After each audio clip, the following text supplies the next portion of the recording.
তো আপনি ধরেন এখানে যে নিশানের আপনার 27টা প্রোডাক্ট আছে, এগুলো হচ্ছে ক্লায়েন্টের কাছে ইমেজ নাই, কিন্তু এটা গুগল থেকে নিতে হবে। কীভাবে নেবেন এটা একটু দেখাই দিচ্ছি, ওকে? তো এই প্রোডাক্ট ওপেন করলাম। ওপেন করার পর আমরা এই যে অডোমিটার মাইলেজ পর্যন্ত নিব, অ্যাডজাস্টমেন্ট বাদ, এই পাশেরটুকু বাদে অডোমিটার মাইলেজ, এই ইমেজে চলে গেলাম। এই যে ইমেজ চলে আসলো। এখান থেকে দেখেন নিশান 3500, এই যে এই ইমেজটা আছে। আর এর ইমেজের টাইটেলটা হবে হচ্ছে আপনার, এটা রাখেন, এই শালটা যাবে।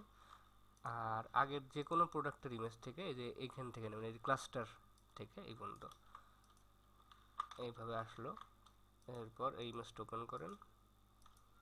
মানে ওই আপনার হচ্ছে নিশান যদি সালে না আসে সেক্ষেত্রে আপনি এই যে সাল বাদেও সার দিলে হবে, সমস্যা নেই, ঠিক আছে? দেখেন তাও আসতেছে এই যে।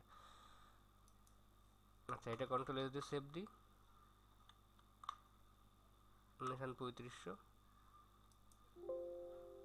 হুম।